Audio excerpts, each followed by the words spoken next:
All right, welcome back to another edition of The Cut. This pandemic has been interesting for so many people, myself included. I've made so many new friends because of it, including today's guest, Samuel Herb. Sam, how you doing, my man? What's up? What's up? I'm doing well, man. Just driving around the planet. So you are a musician, and if you Yep. had to put yourself in a genre, what would you put yourself in? I mean, it's considered Americana, which is kind of like the world's greatest garbage disposal. Everybody that doesn't really have a home. That's like, but my music is like old Jason Mraz music with a little bit of a twang. Okay. You know, just fun. He's in a reggae space now, so I have to say old Jason Mraz, like the I'm Yours days. Right. Yeah. Interesting little vibe there. How did you find your way into that, I guess, subgenre almost? Well, I moved to Nashville in 2016, second in a lyric contest for like a pretty big like magazine, a songwriting, like the only songwriting magazine that exists. So I moved to Nashville because it was like that kind of showed me that I was good enough to do it, and I wanted to just be like that nice Jewish kid that writes country songs that nobody really knew. You know, I've got like 6 number 1 hits, but I'm like the guy that people in town know. You know, but no one knows my name. And then country music right now, and this is my opinion. Anybody that loves country music, do it for me as a writer. I can understand why it's fun to vibe to. But as a writer, I needed to express myself more, and I ended up choosing Americana music. Right. That's so it kind of cut out. So you said that the country music right now is what? It's just not my cup of tea. Like it doesn't do it for me as far as like fulfilling what it means to write for me. So you said it's not fulfilling, it's not your style. What would you say, gives you that fulfillment when writing? Anytime that I can pretty much say whatever I want, gives me full creative control. And like in country music, there's a box you really have to stay in, and it's usually that box is in a tailgate with a beer, and that's I don't drink, I don't drive a truck, I can write it, but if it's not my truth, it's hard to fulfill me. So I write goofy love songs because that's just who I am. Romantic. Yeah, and then sometimes I'll write about my real feelings. This coming out and that's just the pandemic song, which I told myself I would never write. I just thought it was so cheesy. Everybody was writing a pandemic song, and then we were in it for like 10 months, and I was like, man, it's almost been a year. So yeah, speaking of your new song, comes out today, Friday. Yeah, it all came out Thursday, right? Yeah, Thursday. Yeah, I'm excited. So it's been a year. That's the title of the song. Yep. Did you just decide, hey, I'm over this pandemic, time to write something? I didn't decide that I was over the pandemic, because I don't know anybody that isn't over the pandemic. That's true. For me, it was just like, God, all these things have happened in this, 10 to 12 month period. And it's like, there's friends that what I would have considered my best friends that don't speak and never gave me a reason why. There's like, why did I learn how to bake challah? Like, why did I do that? Because I had nothing else to do. Like, why did I play Yahtzee with my family for 4 months straight every single night? Like, why are those things that we did? And I don't know. It was like all of my anxieties. I just started like, I was like 4 o'clock in the morning and I was awake for some reason. And I was like, man, like some people like aren't what I thought they were. And it's been 9 months. I ain't heard a word, which is the first, some friends is what I said, ended up going with in the song. But like, that's how it started. And it just continued to roll. And I was like, it's been a year. And we finished the song that way. I like wrote the whole first verse and chorus, and I called my friend Theo. We just finished the song. It was it was super easy. Like the song kind of wrote itself, just because like everybody feels those anxieties from this past year. There's not a single person, you know, you hear it over and over again. You watch the news. There's nobody that isn't affected by this. And it's like, it's true. Not a bad news voice. Yeah. Well, that's, you know, my journalism degree came in handy. You studied journalism. I did. University of North Florida. Was songwriting kind of a second, an afterthought almost growing up? Growing up? Yeah, growing up and really even throughout college. Was it like kind of like an afterthought songwriting?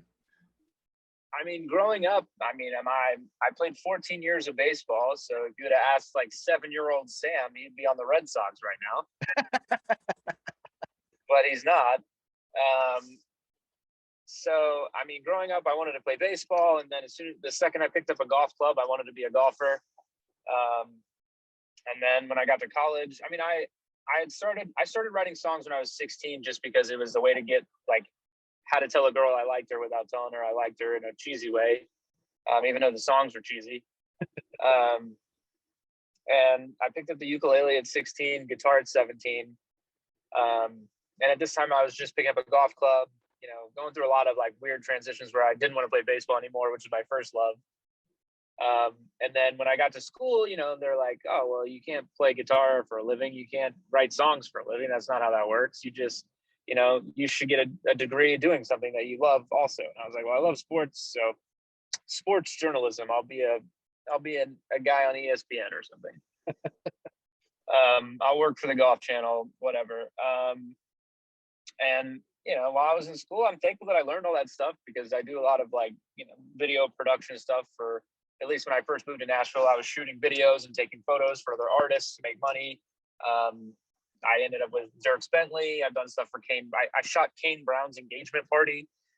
You know, really? You know, Whiskey Jam. I was a CMA Fest photographer. I've done all kinds of, like, I've had so many odd jobs that you would not believe in Nashville, and they always put me in the right rooms to meet new people, and it's kind of wild. A little off topic, but no, songwriting wasn't like, while I was in college, I was watching the CMA Awards, and they were going for Song of the Year, and Lee Brice's "I Drive Your Truck" won. That was the winning song, and they mentioned three people's names that were not Lee Brice as the songwriters, and my mind was absolutely blown, and I went into a deep dive. Like, my ADHD went into hyper focus, and I literally stayed up probably for 24 hours straight researching like songwriting as a career. And since then, it's been full steam ahead, music industry. Interesting. That's a wild path. Yeah. Like 2014, man, that was in 2013, 2014. I found that out. And I literally, like, from that time, I like researched like the Nashville Songwriters Association. I like found out that they have they call it Song Camp, which is like their summer camp. It's, you know, a couple of days long. I like sold my college laptop to go to this thing. And like, you know, I like sold it on Amazon for like $500 less than it was worth, but it was enough to get me there. And like, I went, and they were like, dude, you really don't need to be here. This like thing is for beginners. And you like just need to move to Nashville. And I was like, what are you talking about? And while I'm in Nashville, I get the email that I, you know, finished second in the lyric contest, and like all the gears were turning, and I was just so excited to move to Nashville. And the following year I did. Huh. So that song that you submitted to the lyrics contest, did you ever end up actually putting it out? No, I did not. It's funny, like, there's so many songs that I've written that I feel like were better than that one. And it's funny how lyrics and music are all subjective. So like people, like, you know, people think one thing is amazing and something else, I'll think it's trash and whatever else. But obviously I wrote it, so I don't think it's trash, but it's definitely not, in my opinion, it's not my best work. And no, I never put it out. There is a recording of it somewhere. Like, that was right around the time where I was starting to record, you know, in order to get what they call cuts, as in another artist takes one of your songs, in order to get those, you have to have fully produced demos. So I was in somebody's basement in Middleburg, Florida, which is where Leonard Skinner is from, and if their music is very much a reflection of that place. It was like in somebody's like back room. The guy's like, you know, I don't know. It was like, it's $100 and we're like having fun with our friends. So it didn't sound that great, but it was a hell of a lot of fun. And you know, there is a recording of it in that guy's computer somewhere, but I mean, I'm sure I have it somewhere also, but yeah, no, I never ended up putting it out. Long story short. So it's definitely not something we should be looking forward to. It's not something to expect down the road. No, it is one of those things though. If you ever catch me where I'm in between shows and you have to, like, as an independent artist that isn't like, you know, I can make it look as nice as I want on the internet. It's like, it's a lot of work to be at especially at the level that I'm at, where you're alone in the process and you feel very alone. Like I don't have a team to bounce ideas off. I don't have, like, you know, I've got the amount of followers I have because like somebody helped me out with social media a long time ago, and then, you know, just whatever. And so if you ever catch me at a show where it's like those 3-hour cover gigs, I rarely play. I play like half covers and half my own stuff. And those like last hour is so brutal that I'm like running out of things to play, and I just play all the oldies, that song included. That's one of those you break it out at a bar kind of thing. Yeah. Okay. All right. So what's kind of your song you always want to open up with? What's the big hitter, the one that captivates the audience for you? You're talking about like what do I open my shows with? Yeah. What do you start a show with, or you know, if you want someone to get to know who you are as a musician, what's the song you tell them to? If you want to know who I am as an artist, there's very much two sides to my artistry. There's the fun songs, and those songs there's a couple that are coming out, you know, in the next year that are just so good, and I'm so ready for people to hear them. But right now, like, if you're looking for a song that's out, "Dirty" is probably that's my little dream baby. That song, that song came out exactly how I wanted it to. It is exactly the song that I needed it to be. And that's the song I would listen to if you're looking to know who I am as an artist. And that was your debut single, right? It was, yeah. "Someone Else's Dream" is also a song that I would listen to if you're looking to have fun and you just want a ripping song to dance along to. But if you're looking for a song for me as a writer, because they're two different things, I feel like as an artist, "Dirty" fits me. But as a writer, the song that comes out on Thursday, the song "It's Been a Year," it truly is a sign of just my inner feelings and the way I write, and that, or "Waffle House," or any of my sad songs, or whatever it was.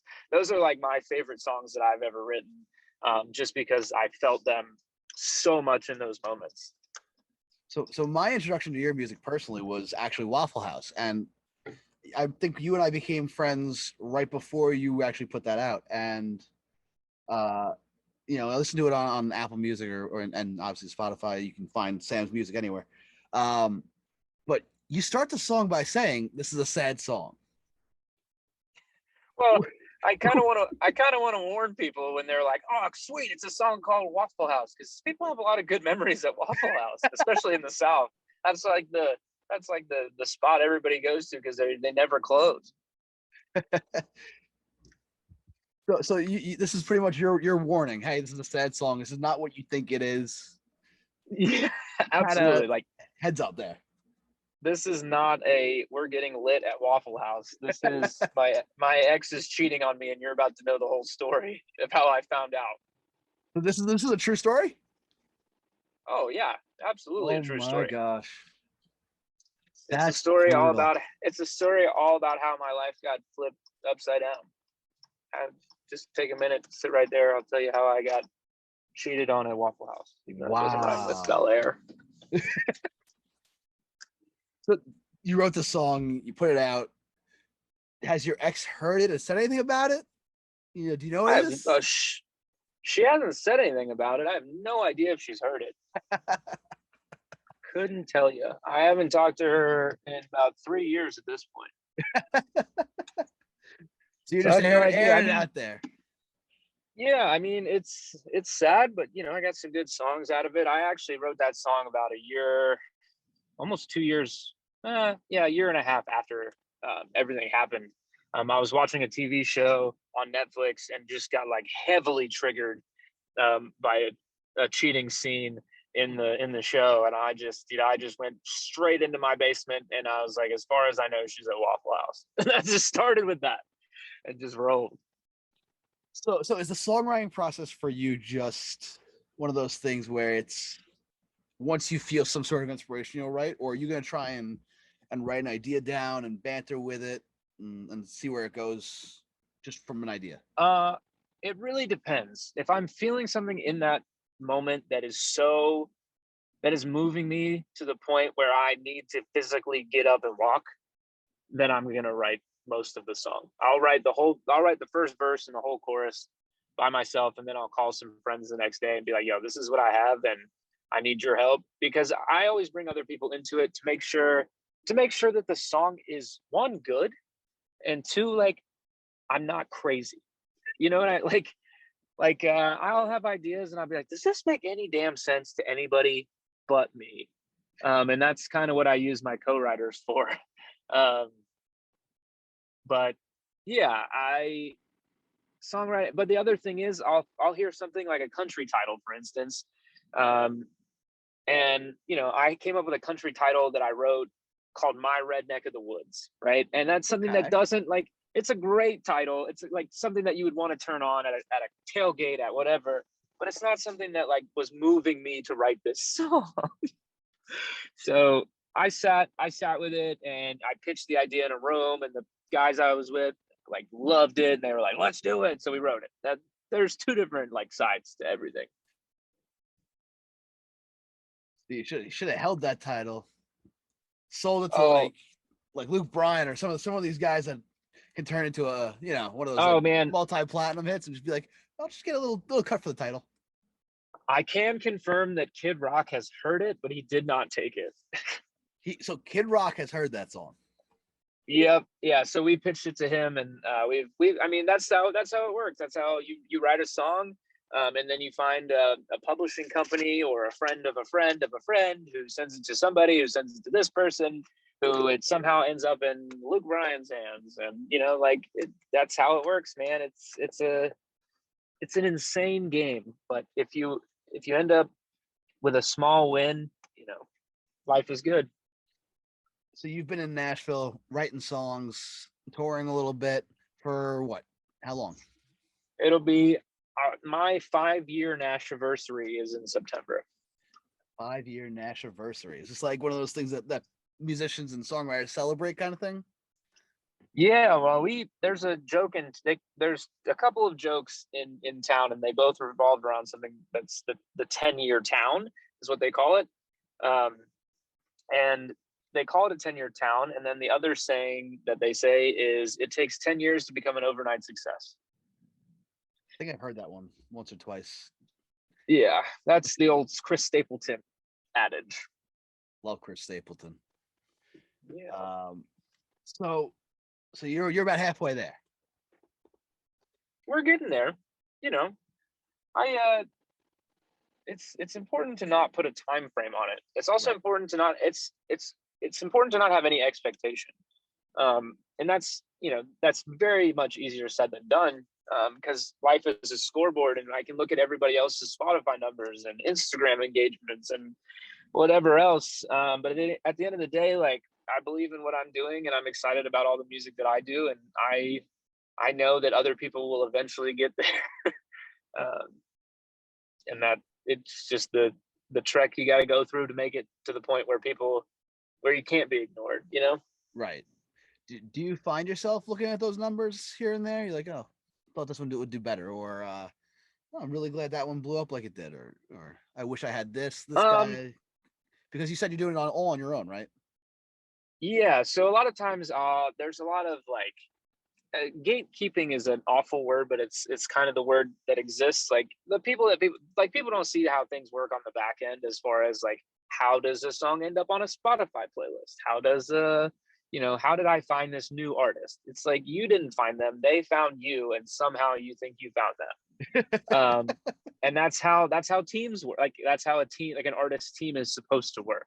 Right. Um, and so that's why it's super hard as an independent artist that I'm doing things that like tonight before we jumped on this call, like I had a call with a guy who is an Instagram follower of mine who like wants to host a house concert in his backyard in Milwaukee.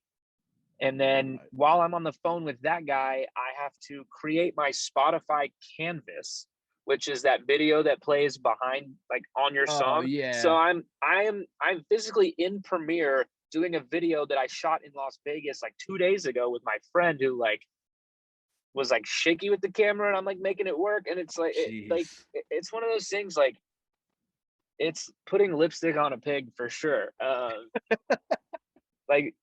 There's no way to describe like the independent artist life. It's like, but I wouldn't I wouldn't be doing anything. There's nothing I would rather be doing. Like, I don't want any of this to sound like a complaint, and I don't have my camera on, but I have the biggest smile on my face right now when I'm talking about it. Like, I'm so excited. I'm so excited about being an artist and being an independent artist that like I would do this. I do it all day, all night. It doesn't matter. Um, you can call me and I'll probably be working on something, for booking a tour, writing a new song, recording a new song, doing something for the new song that's coming out. Like it's all music all the time, just because I want just because I want to be heard. That's it. So what does a normal day look like for an independent artist like yourself? Well, like you're talking about like, well, the last 2 days for me have been absurd. I mean, do you want that? I don't know. Yeah, I mean, Uh, in general, like but like if you're getting ready to release a song, what's a typical day like if you're doing it all on your own? Yeah, typical day today was a lot of booking emails. So when you release new music, typically you want to tour with that, so people that don't know you can hear it. People that do know you that may have missed it can hear it. That's the you know bunny ear quotation cheapest way to market yourself, is to be in front of people. Right. Um, so today I sent probably 50 emails just on booking the tour. I might get one yes, I might get all no's, I might get zero answers from any of those. Um, then I've like being on the road, I've met a few people that when I open for other artists, there's people that do concert reviews that write for things. So I'm sending them emails like, hey, just want to let you know my new song's coming out. Like, if y'all want to do a piece, I would love to like do an interview. Like, please, give it a listen, and just let me know what you think regardless. Right. So I sent probably 30 of those emails out today. I did graphics today. I got with I have I'm fortunate enough to have a couple of friends that do graphic design, so I'm hitting them up about doing. I was like, oh crap, I forgot to do the credits page. So tomorrow on my Instagram, you'll see like, here are the credits for It's Been a Year. And what else did I do today? Now I'm on my way to a venue in my hometown that I'm playing in August, to drop off flyers and pick up more physical tickets to then sell to people. And that's all while doing my normal, not normal, I guess, but during the pandemic, I picked up like a 9 to 5 job. So Right. that's all while doing my 9 to 5. And I came up with 2 new song ideas today that are just pretty cool in my opinion. So I have to go sit and write them, in the next couple days. So you'll sit on an idea and then write it, or if it's kind of one of those idea things, not something that's moving you.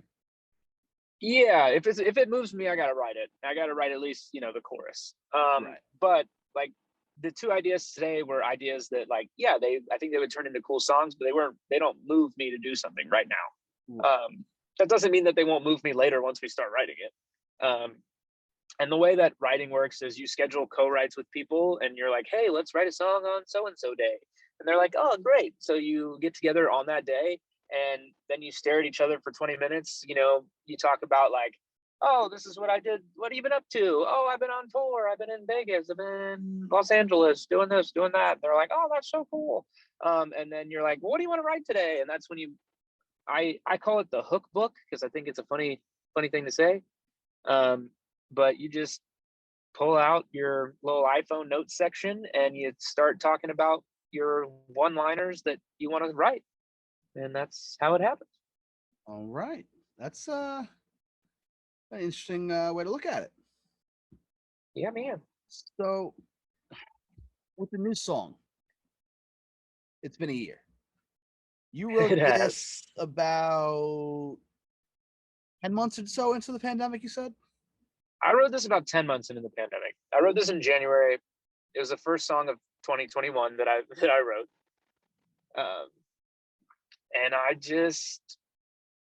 don't know, man. I was just feeling it. I was in my feels. So with this one, was it one that you knew, as soon as you wrote, you're like, I want this out as soon as possible, blah, blah, blah. This is the first song I'm putting out this year. As soon as I wrote it, I still had to shop it around to people to be like, is this okay?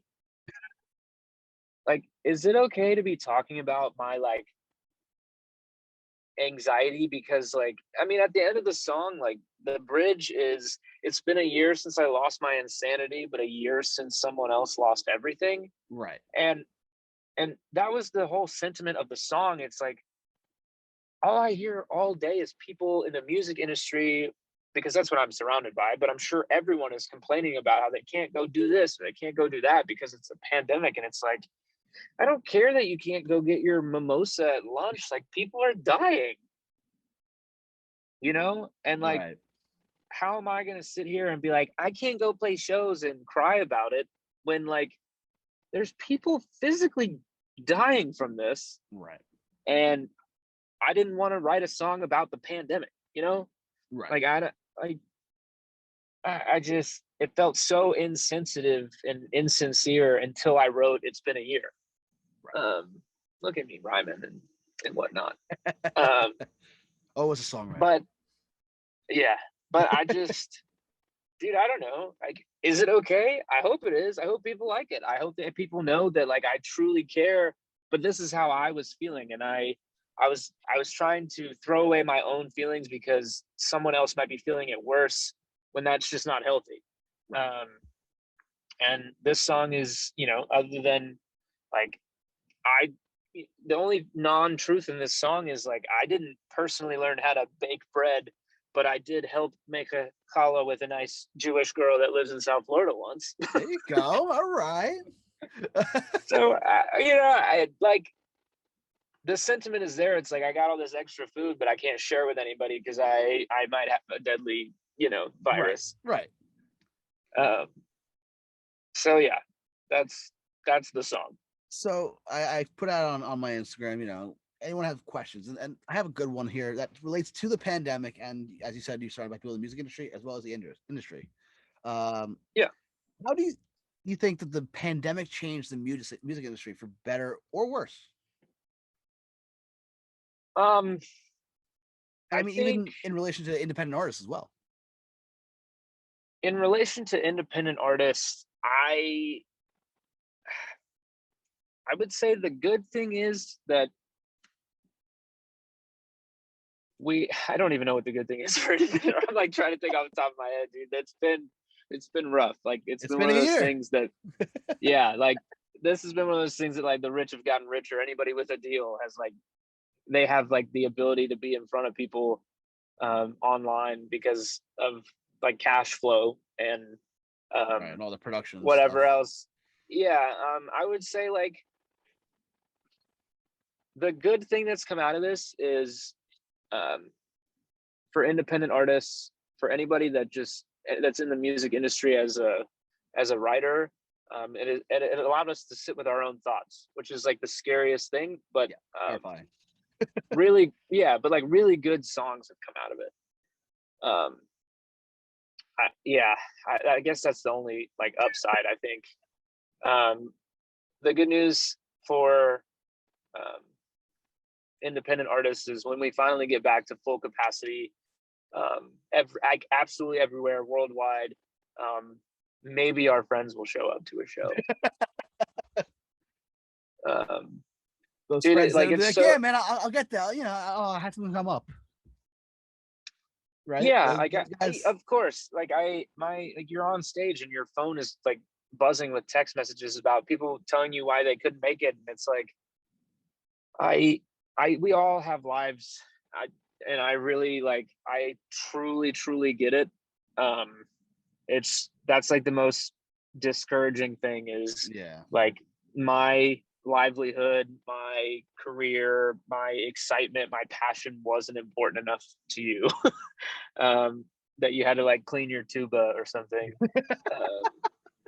Whatever. If it's a valid excuse, like I'm not gonna be that guy and be angry. But I have so many like. Like, What's the craziest excuse you've heard? Crazy. I don't know. Dude, like I've played New York City and just like, yeah, I've gotten text messages like it's raining, I'm not coming. And you're like, it's raining outside. We're in The a show is basement. inside. Like, Yeah. you're literally on the bottom floor of a, gazillion story building. I don't understand. If it rains, we'll be the last to know. There are no windows either. Yeah. I'm just like, what? Yeah. That's not even an excuse. It was just like being an ass. Yeah. Oh, jeez. So. Well, rain or shine, if you are in New York City, I will be there. Just so you know. Yeah. Yeah, man. I'm hoping for November. Awesome. That'd be awesome. November shows in the city getting right around the Christmas time kind of thing. So the city's buzzing a little bit, all the tourism. Not a bad time to have a show in the city. Hoping so. So you have to book all your own tours. Every venue you call, it's you. It's saying, hey, I'm an artist. I have no team. I want to play here for people in your town. Yeah. 2019 was my first year of touring, and I only started booking a tour because I didn't want to run into my ex with the guy she was holding hands with. I'm serious, dude. That's great reason. They talk about like blessings in disguise, and like I wouldn't even call that a blessing. It was just like I don't know. It was really good for me to get out of town. I can tell you that. But yeah, my first tour was 2019. I played 72 shows in 19 different states. Just pounded a bunch of pavement and made a lot of mistakes. Lost a lot of money. Stayed in places. Mistakes? Just like you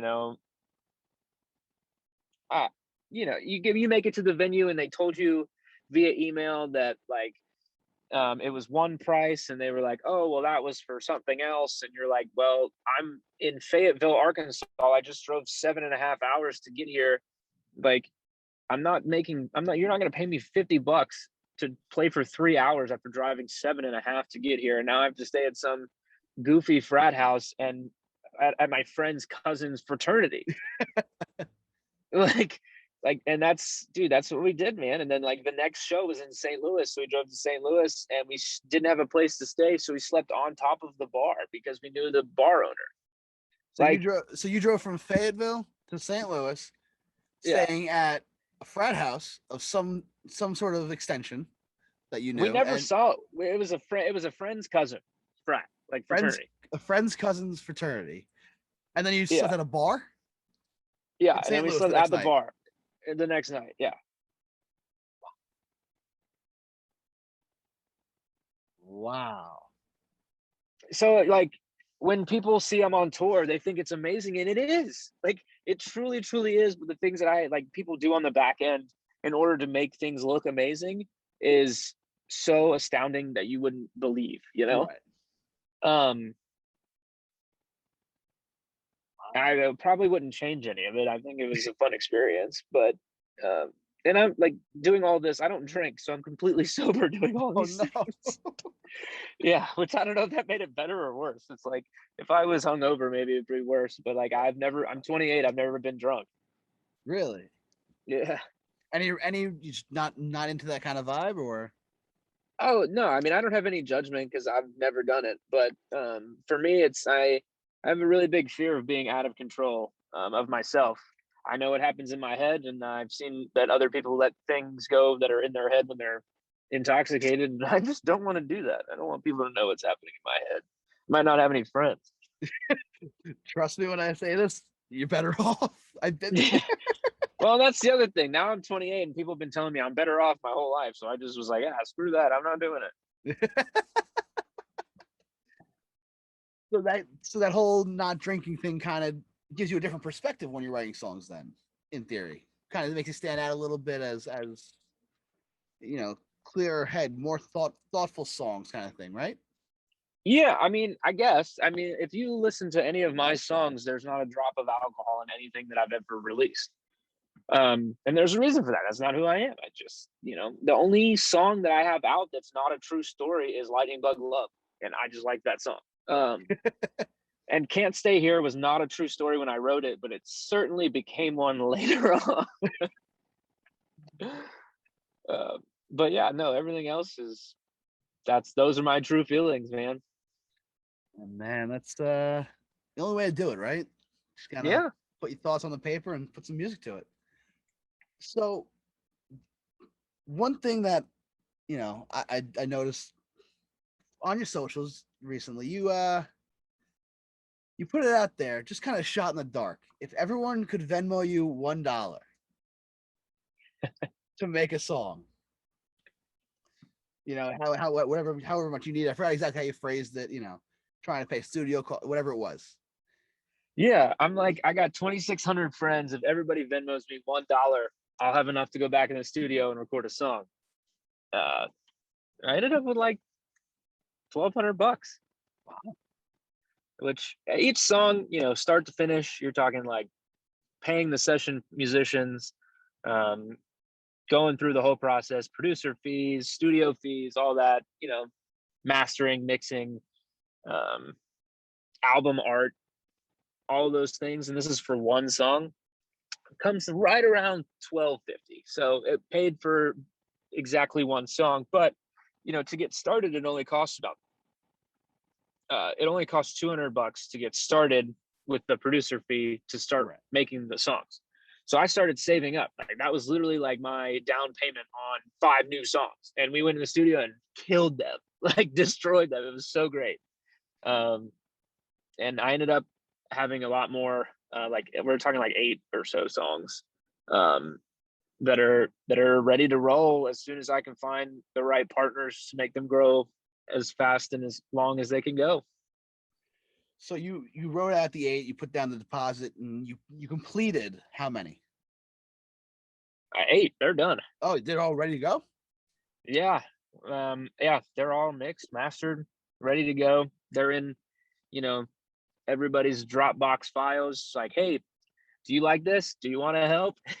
Because I'm not releasing anything without help. I mean, like, that's the thing about being an independent artist. You have like, this is like, I probably have like 1,000 true fans, like people that really, really care and are really, really excited about the Samuel Herb project, and like just everything that I do, they're excited about. And that is honestly just mind blowing in the first place. But with a team and with like people to help the music grow, like that number becomes 10,000. Right. That number becomes 20,000. And that is when things are become incredible for an artist. And that's when a career starts to happen. And those 1,000 people, like, I don't want to ever seem like I'm not grateful for them, because they are absolutely what keeps me going. They're the reason that I can wake up in the morning and know what I'm doing is right, Yeah. Yeah. But in order for me to make it a career, I have to hold on to my best music until I have a team to help and make it run. Yeah. I hear it's all about finding that perfect storm, I guess, for lack of a better term. It is, man. Life is all about timing. So speaking of timing, with everything that's gone on in the past month or so, Now, you being a Jewish man as well, you were very vocal about some controversy recently at a former employer of yours. Oh, jeez. Here we go. Well, listen, you and I both Jewish. We're both not afraid to say shit to people about, hey, stop being anti-Semitic. What happened there Like with her or with with me just the working whole there? situation? So I guess for those who don't know, there's a hat store in Nashville. They do like, fancy hats for famous artists and influencers and whatever else. They used to sell products like Stetson and, the big hat. You're talking like the rabbit hats, the ones that you see country artists wear, not like ball caps and stuff. Right. The owner of the shop is notorious for being, just the words I can't even say the words to describe this person. She's just very, very rude and very, very quite frankly, the reason I quit was she treated a customer, it was an African American couple, she treated them with a like get out of my store mentality. And I said, hey, like, what was that? Like, I wasn't like super comfortable with that. And she was like, you don't like the way I run my store? And I was like, no. Not exactly, no. That doesn't sound right. And in recent events, and basically she was like, well, you have one of two options, and I chose to no longer work there.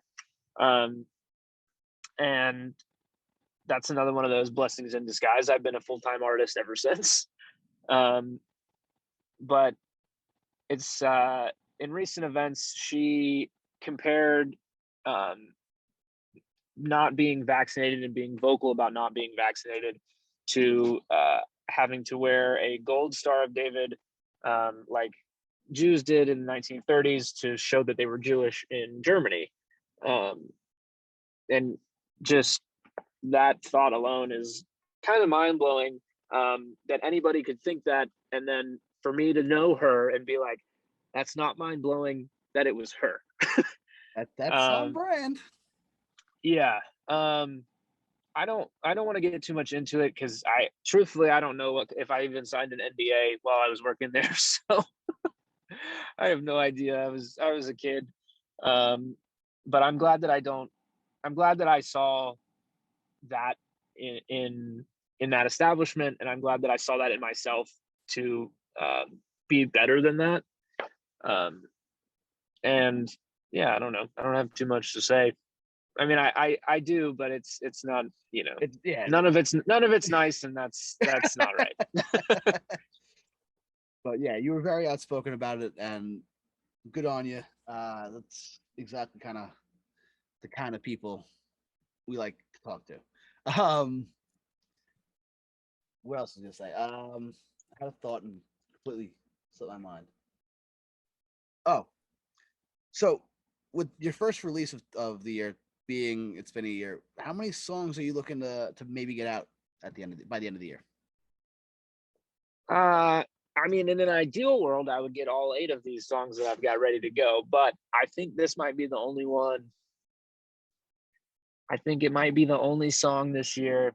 I have an acoustic ukulele project that I've been working on, and it's 3 goofy love songs on the ukulele, and the project is called Love Makes Me Uke. And I just, that title makes me just, what you're doing right now is what that title makes you do every time I say it. But yeah, man, I don't know. That might come out.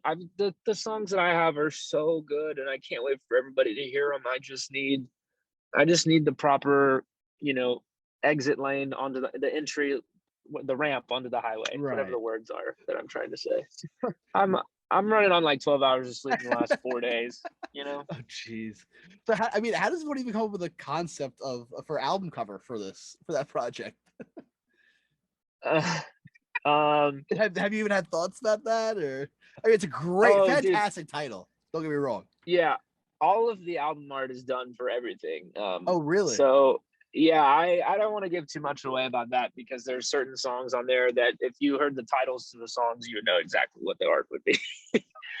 All right. But yeah, All right. That's stay tuned. You know, follow me on the gram, whatever the cool kids say. Hit me up on MySpace. what has been your best experience, your best Nashville experience? I mean, you mentioned earlier you did some stuff for Dirk Bentley. You shot Kane Brown's engagement party. You know, what are some of the, as an artist, as a songwriter, and then just in general? Give me those your top three moments. Top three moments. One from each of those categories. No, Let's see what we got. No particular order. Playing my first Whiskey Jam. Amazing thing. Selling out my show at the Basement and waking up the next morning and just like crying because I sold out a show. And I'm not a crier, and it was just all happy tears. Kind of nuts. And I don't know. The third one as an artist. Just like seeing my name on a festival flyer. You know, that's amazing. Gotta be pretty damn cool. Yeah. Just in general Nashville. I don't know.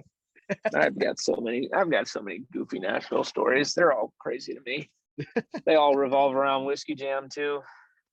Yeah, so Whiskey Jam, that is it's something I see you love promoting it. You love it. It's part of, I guess, who you are as an artist, right? Yeah, I mean, it's part of Nashville as a whole. It's like the best underground secret that nobody knows about. I mean, people are starting to know about it, I guess. It is, you know, they've had over, I think they're over 300 now, maybe 250 number one songs written or recorded. That's country, that's pop, that's whatever, by artists that have played by artists that have played. And wow. It's not just that number that's impressive, it's the number of hands that have been, like, you know, how many people have met at a Whiskey Jam, like how many handshakes, how many whiskey shots, how many things have happened because they were there. You would have no idea. That number is astronomical. So what would you say is your defining moment so far, as you know, doing Whiskey Jam, being around Nashville in these underground? Hey, do you mind if I call you back real quick? Yeah, it's fine. I'm sorry, dude. No, you guys, no worries. All right, bye. So Whiskey Jam is where you want to be if you're a songwriter, if you're an artist, if you're a music executive, right? Yeah, I mean, it's like the world's most underground sort of like thing that's happening that's right in front of your face. It's not really that underground anymore. But like, if you're an artist playing Whiskey Jam, like when you first move to town and you play, like that's a big deal, because you don't know who's in the crowd. That's where all the booking agents send their assistants. That's where all of the management people are watching their artists. That's where, yeah, it's the craziest little music industry event, because everybody that's under the age of 40 that's in the industry is gonna go through there on a Monday or a Thursday night just to see what's going on. Interesting. So it's hard to put it into words as to how much that event means to Nashville and just the music industry in general. Yeah, I had a friend who actually was an intern down in Nashville with one of the labels, and he told me Monday nights Whiskey Jam. Always. Yep. Always. He loved it. Although he probably might not remember most of them, but he said he loved them. Outside of Whiskey Jam, what would you say would be really a defining moment for your career? You say defining moment? Yeah, defining moment up to this point, at least. I don't know. It's just a series of like being present. Just being a friendly face in any crowd that your, you know, intuition guides you to has been mine. When I'm in Nashville and things are normal. I'm seeing live music. I'm seeing live music, 6 nights a week, but I'm at 9 shows, and like, you're paying for a ticket for your friend to help them. You're going to see a friend to help them, because when it comes time for you, like, you just hope that, one, they're there to return the favor, but you want to all be there for each other as independent artists. Right. People see it as competition, and that's just not the case. My friends are not competition; they're collaborators. They're family. They're like people that I also want to see succeed, because there's room for all of us. Right. And obviously, if one of them goes, they'll be like, "Oh, hey, you should check out this guy," to their label rep or whatever, and it's all about who you I know, mean, right? yeah, but at the same, like, it's not even about that. I don't even know. It's the hardest thing to explain, because we're all so different. Like, competition is like, nobody plays, like, I was a pitcher, right? There's 5 spots in a rotation, and like 7 guys in the bullpen. Right. Like, that's a competition to beat out every guy to get into that spot. There is unlimited amount of spots to make a career making music. And the position of Samuel Herb only exists for me. And that's the way it is for every artist. Oh, that's pretty deep right there. I'm just saying. So is your goal as an artist or to be a songwriter? Yes. I mean, yeah. I mean, I write songs. That's what I do. If people want to hear me sing them, then even better. Whatever. It's kind of that Chris Stapleton, situation where he started as a hit songwriter and then decided, hey, let me put something out, really, and people just love it. Yeah, absolutely. So is that kind of the path you're going at, or? There's no like direct path. There's no path, right? I'm on whatever path. I'll look back, and that's when I'll know what the path was. Well, why don't you let all my listeners know where they could find you, your music, what to look forward to? Well, you can find me, on the internet. I exist. It's Samuel Herb. It's Samuel like the Bible, and Herb like what you smoke or put on your chicken. And usually that's followed by the word music. So at Samuel Herb Music everywhere. Even my website is samuelherbmusic.com. And you can find my music on Spotify, Apple Music, literally anywhere you listen to music.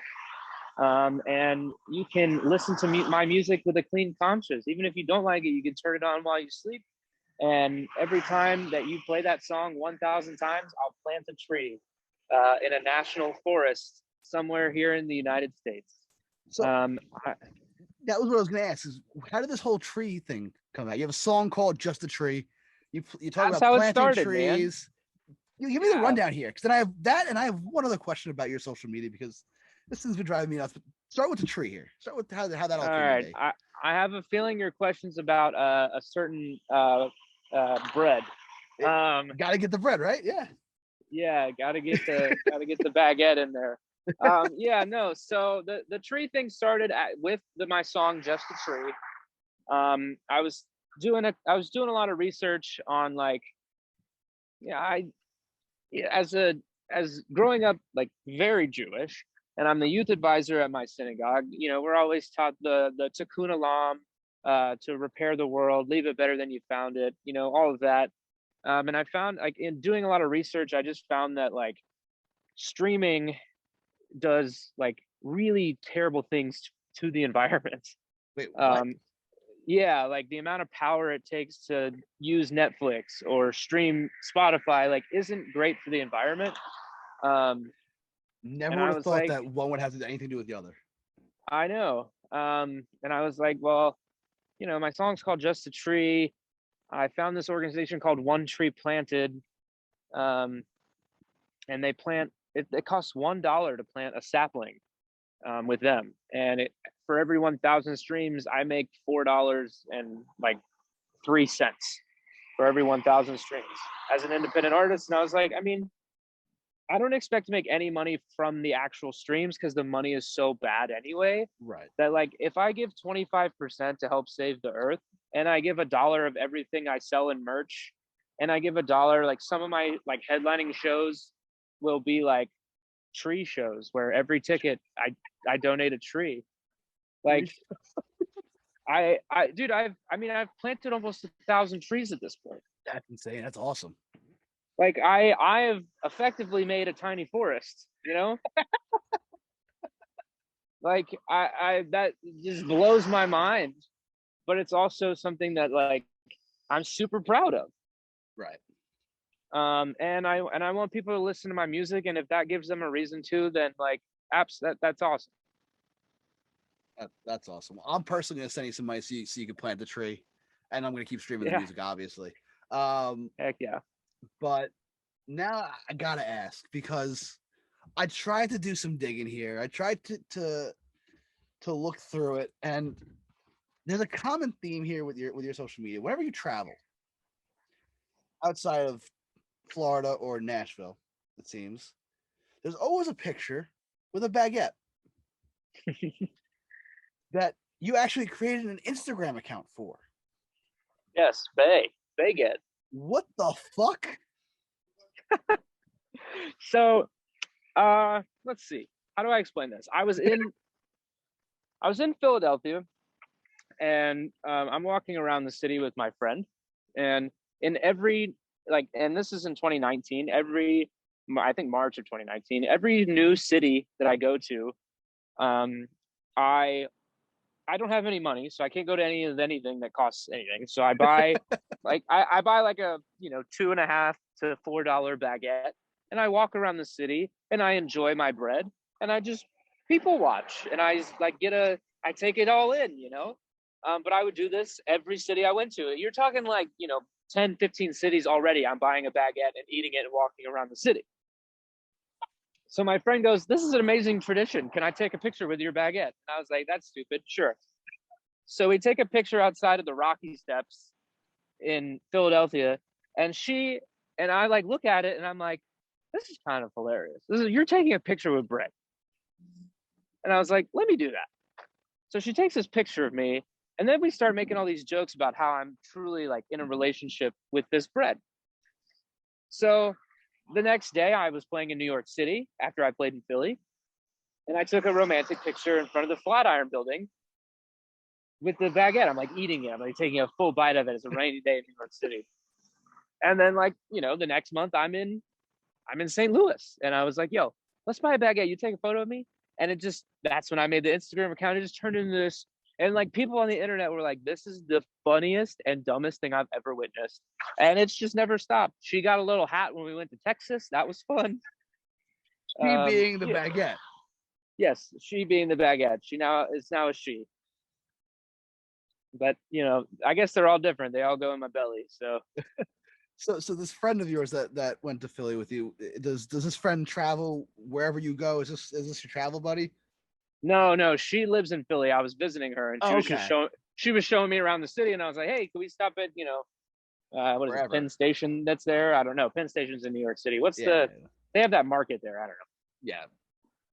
I'm a New Yorker. I don't really know much about Philly. Yeah, but it might still be yeah. called Penn Station. Whatever the case, it was just one of those things. We bought a baguette. We're walking around, and she's like, "Go take a picture with it." I'm like, "That's stupid." Sure. And here we are. 2 years, 3 years later. 2 years later. 2 years? Yeah. Wow. Yeah, 2.5 years of baguette. That's absolutely fantastic. Yeah, so there's the story. See, and has any bakery approached you about maybe a branding opportunity here? This is gold right here for an independent artist. I know, dude. Panera, HMU. I'm trying to think of a place that's everywhere, and Whole Foods. Hit me up. Yeah. I'm available. I had to ask because I was looking at it, and I think you were in Vegas even. I think you posted something about it, right? Yeah, and I got the baguette sticking out of my back pocket. It's ridiculous.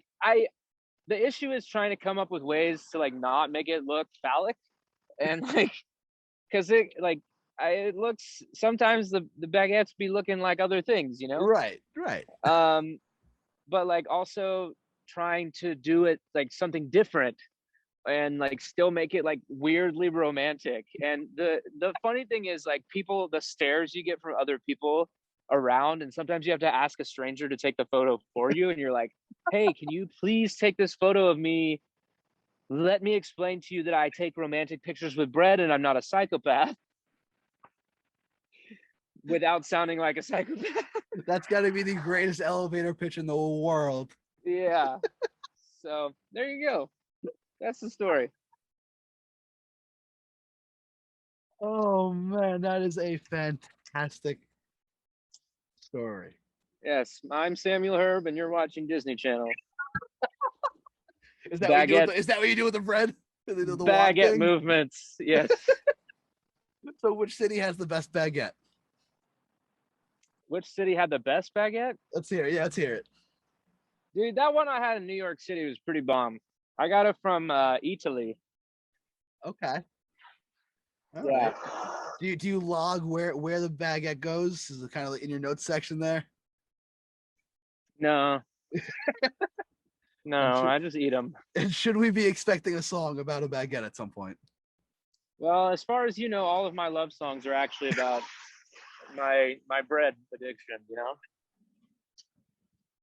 Oh, Passover must suck for you then, huh? Yeah, well, you know, it does. Who doesn't it suck for? Except for the Jews getting out of Egypt. There we go. Well, Sam, thanks a lot, man. This has been a ton of fun. Go listen to "It's Been a Year" by Samuel Herb, an absolutely fantastic song. Reflection on the pandemic life. Yeah, thank you, and thanks for having me. Hey, man, anytime you got a new song, you let me know. We'll do another one of these. All right, absolutely. All righty, my man.